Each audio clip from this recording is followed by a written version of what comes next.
அனைவருக்கும் வணக்கங்க. இன்றைக்கு மானிய கோரிக்கையின் மீது விவாதம் நடைபெற்றது. ஒன்று வருவாய் மற்றும் பேரிடர், மற்றொன்று மருத்துவம் மற்றும் மக்கள் நல்வாழ்வுத்துறை. இந்த ரெண்டு விஷயத்திலையுமே எல்லா உறுப்பினர்களும் அவங்கவுங்க கருத்து சொல்லியிருக்காங்க.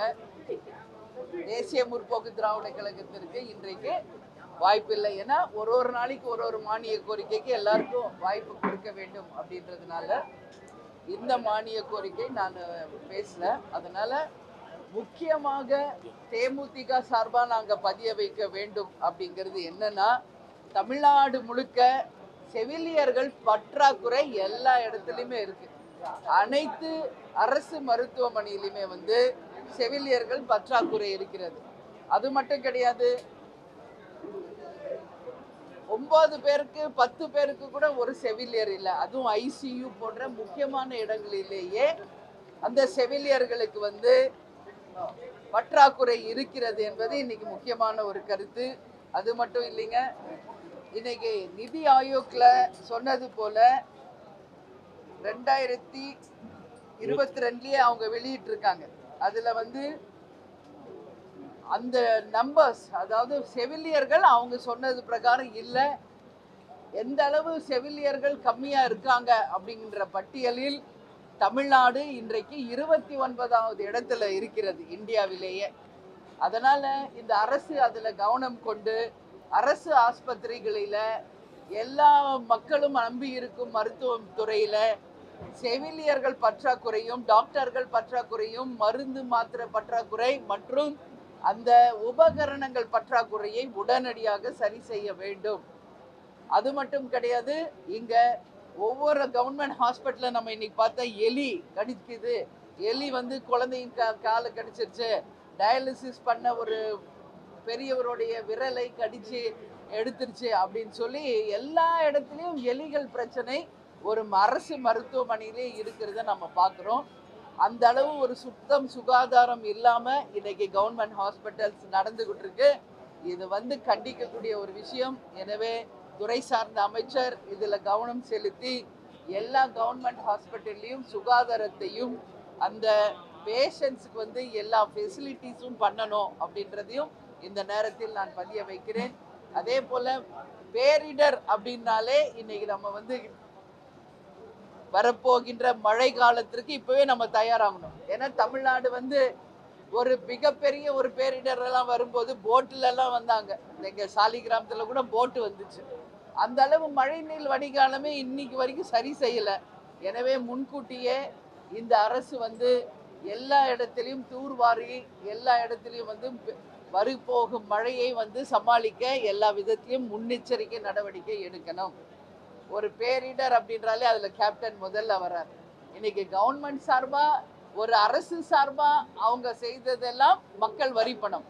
ஆனால் தான் சொந்தமா சம்பாதிச்சு கஷ்டப்பட்டு அதுல கேப்டன் அவர்கள் தமிழ்நாட்டுக்காக 1 கோடி ரூபாயும், ஒடிசா பூகம்பம் வரும்போது 1 கோடியும், ஆந்திரா, கேரளா மற்றும் பல்வேறு இடங்களில் நடந்த அந்த வெள்ளப்பெருக்குக்கு 1 கோடி ரூபாயும் கொடுத்ததெல்லாம் வரலாறு. அதே மாதிரி சுனாமி வந்தபோது தமிழ்நாடு முழுக்க உடனடியாக சென்று மக்களை சந்தித்த ஒரு தலைவர் கேப்டன் அவர்கள். அது மட்டும் கிடையாது, ஒரு இலவச மருத்துவமனையை 1989 தொடங்கி கலைஞர் ஐயா அவர்களுடைய பொற்கடங்களால் அது ஓபன் பண்ணப்பட்டு பொதுமக்களுக்கு இலவசமாக ஒரு மருத்துவமனையை நம்ம வாழும் சாலி கிராமத்திலே கேப்டன் திறந்தார் அப்படின்றதும் இன்னைக்கு உலக வரலாறு. இது வரைக்கும் இதெல்லாம் யாரும் செய்யல. ஒரு அரசாங்கம் செய்கிறது மக்கள் வரி பணத்துல, சொந்த தான் ராத்திரி பகல் உழைத்து சம்பாதிச்ச காசுல கேப்டன் அவர்கள் ஒரு இலவச மருத்துவமனையை தொடங்கியது வரலாறு. அதுக்கடுத்து ஈரோடுலையும் நம்மளுடைய ரசிகர் மன்றமாக இருந்த போதே இலவச மருத்துவமனைகள் நாம தொடங்கி இருக்கிறதும் வரலாறு என்பதை இந்த நேரத்தில் பதிய வைக்க விரும்புகிறேன். தமிழ்நாடு முழுக்க நிறைய இடத்துல பட்டா வழங்கப்படவில்லை. எனவே அதை துறை சார்ந்த அமைச்சருக்கு கவனத்துக்கு கொண்டு போயிருக்கிறோம். உடனடியாக எங்கெல்லாம் பட்டா வழங்கவில்லையோ அந்த இடங்களில் எல்லாமே பட்டா வழங்க வேண்டும். இன்னைக்கு கவர்மெண்ட் ஹாஸ்பிட்டல்ல பார்த்தா விருதாச்சலத்துல தலைவர் ஜெயிச்சப்போ போனா பெட்டு கிடையாது, எல்லாம் தரையில படுத்திருந்தாங்க. அப்போ உடனடியாக அந்த அரசு மருத்துவமனைக்கு கட்டில், மெத்தை, டிவி, உபகரணங்கள், மருந்து மாத்திரை எல்லாம் சொந்த செலவுல வாங்கி கொடுத்தாரு. அது மட்டும் இல்ல, தமிழ்நாடு முழுக்க பல்வேறு ஹாஸ்பிட்டல்ஸ்க்கு கேப்டன் பிறந்த நாள் அன்னைக்கு வறுமை ஒழிப்பு தினத்துக்கு நிறைய ஹாஸ்பிட்டல்ஸ்க்கு கட்டில், மெத்தை, டிவி வாங்கி கொடுத்ததும் ஒரு வரலாறு. இதெல்லாம் ஒரு தனி நபராக கேப்டனை தவிர இது வரைக்கும் யாரும் செய்ததா ஒரு வரலாறு கிடையாது. இன்னைக்கு ஆட்சியில வரலாம், அரசாங்கத்துல இருக்கலாம், அமைச்சரா முதலமைச்சரா அமர்ந்து மக்கள் வரி பணத்துல செய்யறது எல்லாரும் செய்யலாம். ஆனா தான் கஷ்டப்பட்டு சம்பாரிச்ச காசுல மக்களுக்கு இந்த திட்டங்களை எல்லாம் கொண்டு வந்தவர் கேப்டன். எந்த ஒரு மானிய கோரிக்கை வந்தாலும் அதை பத்தி பேசலாம்னு அதுல ஃபர்ஸ்ட் கேப்டன் தான் வர்றாரு. ஏன்னா தனி நபராகவே அவரே சொந்தமா எவ்வளோ மக்களுக்கு பண்ணியிருக்காரு. ஸோ இது எல்லாமே இன்னைக்கு வந்து பேசப்பட வேண்டிய ஒரு விஷயங்கள். இன்னைக்கு வாய்ப்பு கிடைக்காதனால இதை எல்லாமே நாங்கள் வந்து என்னுடைய தொகுதி சார்பாக என்னுடைய தொகுதியில் மருத்துவத்திற்கு நிறைய விஷயங்கள் செய்ய வேண்டியிருக்கு. விருதாச்சலம் கவர்மெண்ட் ஹாஸ்பிட்டலுக்கு வந்து இன்னைக்கு பல்வேறு விதமான உபகரணங்கள், டாக்டர், செவிலியர் பற்றாக்குறையை தீர்க்கணும். அது மட்டும் கிடையாது, எல்லா ஊர்லேயும், அதாவது மங்களம்பேட்டை ஒவ்வொரு கிராம பகுதிகளில் இருக்கின்ற ஹாஸ்பிட்டலில் எந்த வசதி இல்லை, செவிலியர்கள் இல்லை. இதை எல்லாமே நாங்கள் வந்து துறை சார்ந்த அமைச்சருக்கு நான் வந்து கோரிக்கை மனுவாக அவங்க கிட்ட ஒப்படைச்சிருக்கேன். அதே போல் என் தொகுதி முழுக்க கிடைக்க வேண்டிய பட்டா மற்றும் வருவாய்த்துறை மூலம் வர வேண்டியதையும் நாங்கள் வந்து துறை சார்ந்த அமைச்சர்கிட்ட கொடுத்துருக்கோம். எதுங்க? ஆமாங்க, 100 நாள் கடந்திருக்குது, அவ்வளவுதான். வேற என்ன பார்க்கணும்? ஒன்றும் இல்லையே. மாற்றம் நாங்கள் அதே தான் நடந்துகிட்டு இருக்கு. எந்த மாற்றமும் எனக்கு தெரியல. ஏன்னா கஞ்சா இன்னைக்கு வந்து நம்ம பார்க்குறோம், கஞ்சாவால பாதிக்கப்பட்டதுனால மாணவர்கள் ஒருத்தருக்கு ஒருத்தர் அடிச்சுக்கிட்டு இறந்து போயிட்டாங்க. ஒன்று அமுதன், ஒன்று தனுஷ். இதுவே ஒரு உதாரணம் போதும். இதுக்கு மேலே சொல்றதுக்கு என்ன இருக்கு? மாற்றம் என்று சொல்லி வந்தாங்க, என்ன மாற்றம்?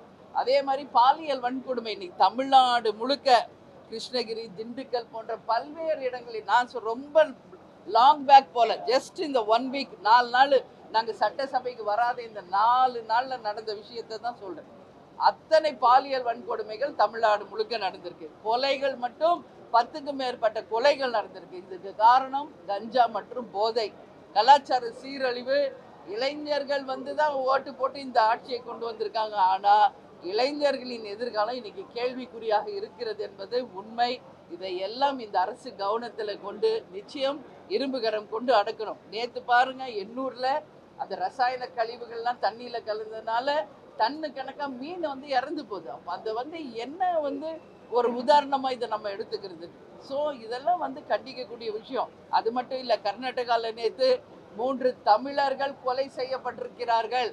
வனத்துறையை சேர்ந்த அந்த அதிகாரிகள் 3 தமிழர்களை கொலை செய்திருக்கிறார்கள். இது வன்மையாக கண்டிக்கக்கூடிய ஒரு விஷயம். அது மட்டும் கிடையாது, அந்த 3 நம்ம தமிழர்களை கொலை செய்தவர்களுக்கு உச்சபட்ச தண்டனையை கர்நாடக அரசு தரணும். அதற்கு நமது முதல்வர் அவர்களும் ஸ்ட்ராங் டிசிஷன் எடுத்து அந்த அமைச்சருக்கு, அந்த முதலமைச்சருக்கும் சரி மத்திய அரசுக்கும் அந்த நிபந்தனையை வைக்கணும்.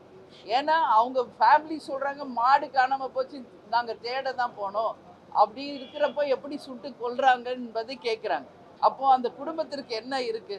ஸோ இதெல்லாமே வந்து வன்மையாக கண்டிக்கக்கூடிய விஷயம். அதனால 100 நாள் என்ன பார்த்தீங்கன்னு கேட்டீங்க, இதை தான் பார்த்துருக்கோம். வேற ஒன்றும் பெருசா பார்க்கல.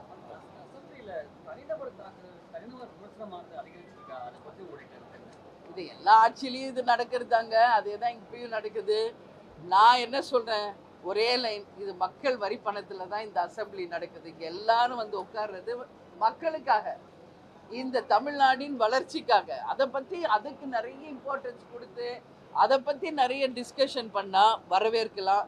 ஆனா தனி நபர் தாக்குதல், ஒரு கட்சி குறை சொல்றது, இதுதான் நடக்குது. இது இப்ப மட்டும் கிடையாது, இது எப்பவுமே நடக்கிற ஒரு விஷயம்தான். ஸோ இதை வந்து நான் வாட்ச் பண்ணிட்டு தான் இருக்கேன் ஃப்ளோர்ல உட்காந்து. உண்மையிலே எனக்கு வந்து மக்களுக்காக யாரும் இங்க அவ்வளவா பதியம் வைக்க மாட்டேங்கிறாங்க. மக்களுக்காக பேசணும், மக்களுக்காக ஒரு ரெவல்யூஷனரி சேஞ்ச் கொண்டு வரணுமே, ஏன் இப்படி இருக்குன்றது என் மைண்ட்ல தோணுது. ஒரு நல்ல கேள்வியை நீங்க கேட்டிருக்கீங்க. பாவம், இனி வரும் காலம் எப்படி இருக்கிறது என்பதை பார்ப்போம்.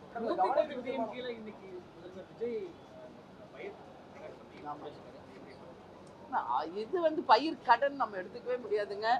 ஏன்னா இன்னைக்கு சம்பா இல்லை, குருவை இல்லை, கடைமடையில் நீங்கள் போய் பாருங்க, விவசாயிகள் வந்து அவ்வளோ வந்து இன்னைக்கு ஒரு விளைச்சல் இல்லாமல் கஷ்டப்படுறாங்க. அதனால தான் இன்னைக்கு நம்ம விவசாய பெருமக்களுடைய வாழ்க்கை பெரிய கேள்விக்குறியா இருக்கு. வருமானம் இல்லை, அவங்க நெல் கொண்டு வந்தால் அதுக்கு பாதுகாப்பு இல்லை, கிடங்குகள் இல்லை, நெல் கொள்முதல் இல்லை, எவ்வளோ பிரச்சனை இன்னைக்கு விவசாயிகள் சந்திச்சுட்டு இருக்காங்க. அவங்க எதிர்பார்த்தது முழு கடன் தள்ளுபடி, ஒட்டுமொத்தமாக கடன் தள்ளுபடி அப்படின்னு தான் கேட்டிருக்காங்க. இது யானை பசிக்கு சோளப்பொரி மாதிரி கொஞ்சம் தான் அறிவிச்சிருக்காரு. அதனால நான் என்ன சொல்றேன், எல்லினோ வரப்போகுது. சம்பா சாகுபடி நடந்ததா, குருவை சாகுபடி நடந்ததா, கடைமடை வரைக்கும் காவேரி இன்னைக்கு போய் ரீச் ஆயிருக்கா? இல்லையே, ட்ரை லேண்ட் ஆயிடுச்சு இன்னைக்கு தமிழ்நாடு. இப்பவே எங்கும் மழை இல்லை, எந்த விளைச்சல் இல்லை. ஸோ இதையெல்லாம் கருத்தில் கொண்டு முதலமைச்சர் அவர்கள், நான் பல வாட்டி சொல்லிட்டேன், மீண்டும் பதிய வைக்கிற விவசாயிகள் சார்பா முழு கடன் தள்ளுபடி நிச்சயம் செய்ய வேண்டும் என்பதை கேட்டுக்கொள்கிறேன்.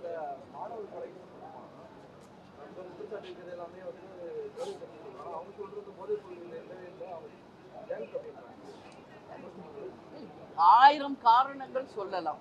இது இல்லை, அது இல்லை, இது எது வேண்டும் என்னாலும் சொல்லலாம். பட் உண்மை நிலை என்னன்னு நம்ம பார்த்தோம்னா அதுக்கு மெயின் ரூட் காஸ் வந்து போதை தான். அது இல்லைன்னா போதையினால தான் மனிதன் மிருகம் ஆகிட்டு இருக்கான். ஒரு மிருகம் ஆகும்போது தான் சக மாணவன் கூட பார்க்காம அடிச்சு கொள்றாங்க. அப்புறம் இதில் என்ன இருக்கு? அது ரீசன் இல்லைன்னு சொன்னால் இதை எப்படி எடுத்துக்க முடியும்? அதனால ரூட் காஸ் வந்து போதை தான்.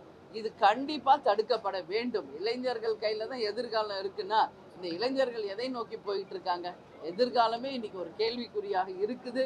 இதை நிச்சயமாக சப்பக்கட்டு கட்டாம கடுமையான இரும்பு கரண்லாம் பத்தாது போல, இதை விட வேற ஏதாவது மெட்டல் ஸ்ட்ராங்கா இருந்தா சொல்லுங்க. அப்படி வந்து இது ரொம்ப ஸ்ட்ராங் சட்டங்களை கொண்டு வந்தால்தான் இது போன்ற நிகழ்வுகள், பாலியல் வன்கொடுமை, கொலை, கொள்ளை, அதே போல இன்னைக்கு எல்லா இடத்துலையும் ஸ்டூடெண்ட்ஸே ஒருத்தர் அடிச்சு கொள்றதெல்லாம் வன்மையாக கண்டிக்கக்கூடிய விஷயம். இதுக்கு முற்றுப்புள்ளி வைக்க வேண்டும் என்று துறை சார்ந்த அமைச்சர்களையும் முதல்வரையும் இந்த நேரத்தில் நான் கேட்டுக்கிறேன்.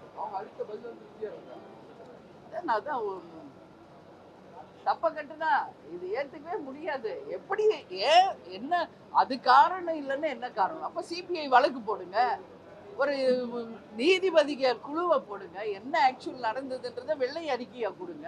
அப்படி இல்லைன்னு நம்ம மறைக்கலாம். அந்த தாய் தகப்பனுக்கு என்ன பதில் இருக்கு? அதனால இதெல்லாம் கிடையாது. நிச்சயமாக இதுக்கு ஒரு நல்ல தீர்வு வரணும். எதிர்கால தமிழ்நாடு நல்லா இருக்கணும். இளைஞர்கள் கையில இந்த தமிழ்நாடு நல்லது நடக்கணும் என்று கேட்கலாம். நன்றி, வணக்கம்.